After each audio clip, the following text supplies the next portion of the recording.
নিৰ্যাতন বন্ধ কৰক নাৰী নিৰ্যাতন বন্ধ কৰক অসমীয়া আই সুৰক্ষা দিয়ক অসমীয়া আই সুৰক্ষা দিয়ক হিমন্ত বিশ্ব হাই হাই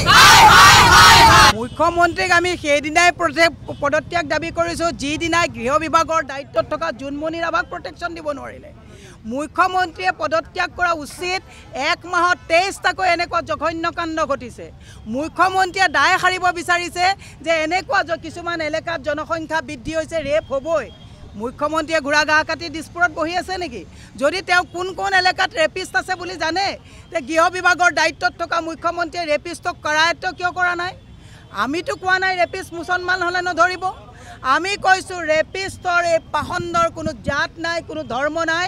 ৰেপিষ্টক দৃষ্টান্তমূলক শাস্তি ফাষ্ট ট্ৰেক আদালতত দি কৰিব লাগে আৰু মুখ্যমন্ত্ৰীয়ে পদত্যাগ দাবী কৰিব লাগে নোৱাৰে যদি গাদীৰ পৰা আঁতৰি যাওক কি হিন্দু মুছলমানৰ এনেকৈ বাতুল আমি ফটোৱা কথা কৈ সময় নষ্ট কৰিব বিচাৰিছে এনে জঘন্য কাণ্ডৰ ফাষ্ট ট্ৰেক আদালতৰ তদন্ত বিচাৰি পাব্লিক প্লেছত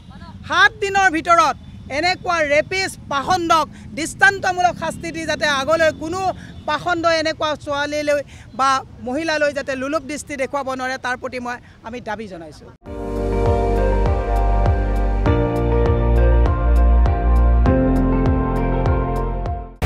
আপুনি চাই আছে ND24